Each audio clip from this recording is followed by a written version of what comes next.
बहू, अब मुझे पोते का मुंह कब दिखा रही हो? हाँ, 6 महीने हो गए शादी को, अभी तक खुशखबरी नहीं आई। ये सुनकर पूनम घबरा गई।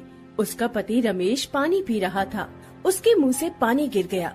वो खांसने लगा। अरे माँ, अभी ये सब क्यों पूछ रही हो? क्यों, क्या हुआ? सब कुछ ठीक तो है ना? हाँ हाँ माँ जी, सब कुछ ठीक है। रमेश मन ही मन सोचने लगा। अरे यार, अब माँ को कैसे बताऊं कि इन 6 महीनों में पूनम ने मुझे उसे छूने तक नहीं दिया। जब ये सब बातें हो रही थी, तब पूनम की ननद पायल वहीं पर थी। उसकी आंखों में डर सा लगा हुआ था। आखिर कब तक भाभी और मैं ये बातें छुपाते रहेंगे? आखिर कब तक? विमला ने बात को घुमाने के लिए कहा। अच्छा वो सब छोड़ो, कल करवा चौथ है। अब बहू, तुम व्रत तो रख रही हो ना? हाँ माँ जी, मैं जिससे प्यार करती हूँ उसकी लंबी उम्र के लिए व्रत तो रखना ही होगा। ये बोलते हुए पूनम पायल की ओर देखकर मुस्कुराई। पायल की भी आंखों में पूनम के लिए प्यार दिखा। इन सब की शुरुआत 4 साल पहले हुई थी, जब पूनम पहले दिन कॉलेज गई थी। पूनम के कोई दोस्त नहीं थे।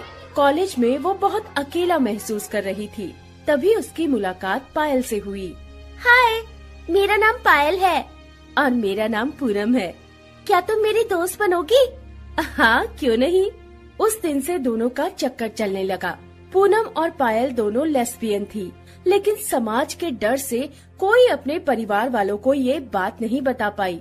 पूनम अक्सर पायल के घर आती रहती थी और दोनों एक साथ पढ़ाई भी करती। तभी पायल के बड़े भाई रमेश ने पूनम को देखा।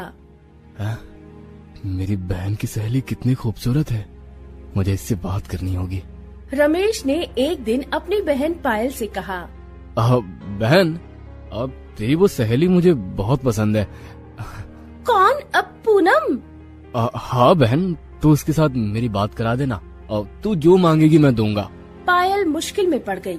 वो कुछ बोल भी नहीं सकती थी। उसके पास कोई रास्ता नहीं था। उसने पूनम के साथ अपने भैया की बात करवा दी और रमेश ने पूनम को शादी के लिए प्रपोज कर डाला। पूनम, मैं तुमसे बहुत प्यार करता हूँ, मुझसे शादी कर लो, मैं तुमको रानी बनाकर रखूंगा। ठीक है, मैं सोच कर बताऊंगी। पूनम घबरा गई।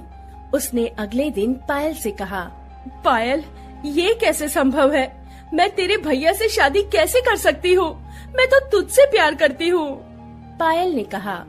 पूनम, मैंने इसके बारे में बहुत सोचा, लेकिन मुझे लगता है कि तुझे ये शादी कर लेनी चाहिए। क्या? तू ये क्या बोल रही है? ठीक ही बोल रही हूँ पूनम, सोच कर तो देख।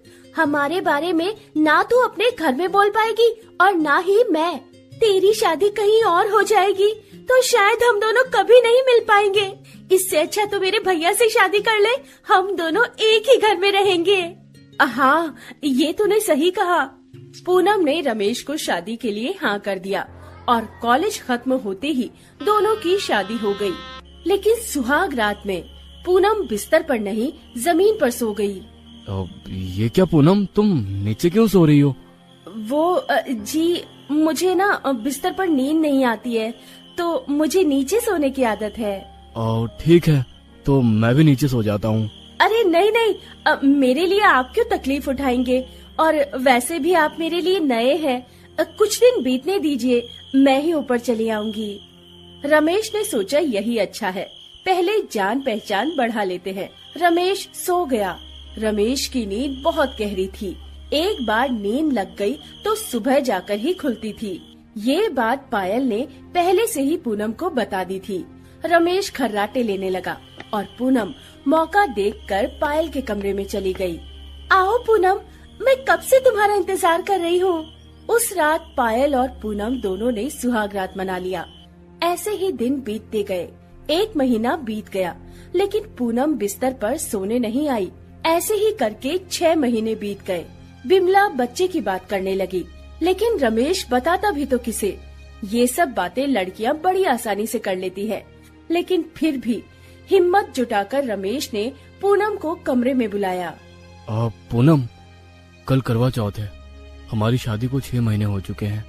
क्या अभी भी हमारे बीच जान पहचान होना बाकी है? क्या कोई प्रॉब्लम है पूनम? तुम मुझे बता सकती हो। पूनम मन ही मन सोचने लगी, आपको मैं कैसे बताऊं ये बात, आप नहीं समझेंगे। पूनम ने रमेश से कहा, नहीं जी, कोई प्रॉब्लम नहीं है, बस मुझे थोड़ा टाइम चाहिए था। ठीक है, कल करवा चौथ है, कल तो तुम मेरे साथ बिस्तर पर सो सकती हो ना। पूनम के पास और कोई चारा नहीं रहा, उसने कहा, हाँ ठीक है जी। अगले दिन पूनम ने करवा चौथ का व्रत रखा। पूरा दिन बिना कुछ खाए, बिना पानी पिए उसने बिता दिया। रमेश को लगा कि ये व्रत पूनम ने उसके लिए रखा है, लेकिन पूनम और पायल को ही सच्चाई पता थी। शाम हो गई और आसमान में चांद निकला। पूनम छन्नी से पहले चांद को और उसके बाद अपने पति के चेहरे को देखने लगी, लेकिन उसका मन किसी और चेहरे को देखना चाहता था। उसने पानी नहीं पिया। क्या बात है पूनम, पानी पियो। नहीं जी, आप जाइए, आपके सामने पानी पीने में शर्म आ रही है। रमेश को ये बात ठीक नहीं लगी। वो छत से चला तो गया, लेकिन सीढ़ियों के अंधेरे में छिपकर उसने देखा उसकी बहन पायल तुरंत वहाँ आई और पूनम ने छन्नी से पायल का चेहरा देखा। फिर पायल ने पूनम को पानी पिला दिया। ये देखकर जैसे रमेश को सदमा लग गया। वो बाहर निकल आया। अच्छा, तो ये बात है, तुम मुझसे नहीं मेरी बहन से प्यार करती हो। रमेश को देखकर पूनम और पायल दोनों चौंक गए। भैया तू, आप? हाँ मैं, लेकिन तुम दोनों ने शादी से पहले मुझसे कुछ क्यों नहीं कहा? कैसे कहते, हमें कौन समझता। हाँ भैया, हम डर गए थे। पायल और पूनम दोनों रोने लगी। रमेश ने कहा, कोई बात नहीं, अभी जमाना बदल गया है, मैं माँ को समझा लूंगा। जो जिससे प्यार करता है उसे उसके साथ ही रहना चाहिए। मैं तुम दोनों की शादी करवाऊंगा। ये सुनकर पूनम और पायल के हाथ में जैसे चांद आ गया। अगले दिन रमेश ने अपनी माँ से सब कुछ कहा। सब कुछ सुनकर विमला को जैसे सदमा लगा। ये कैसे हो सकता है? दोनों लड़कियों की शादी कैसे हो सकती है? हो सकती है माँ, आजकल ये सब बहुत हो रही है। और पूनम मुझसे नहीं पायल से प्यार करती है। अगर वो मेरे साथ ही रही तो ना कभी वो मुझसे प्यार कर पाएगी और ना ही मैं उससे। ऊपर से पायल का भी जीवन बर्बाद हो जाएगा। ये सब क्या हो रहा है? लोग क्या कहेंगे? लोगों की बातें छोड़ो माँ, अपने बच्चों के बारे में सोचो। पूनम इसी घर की बहू रहेगी, सब कुछ ठीक हो जाएगा माँ। रमेश ने बिमला को समझा लिया और उसने पूनम के साथ पायल की शादी भी करवा दी। करवा चौथ के दिन ऐसे ही दो प्यार करने वाले एक साथ हो गए।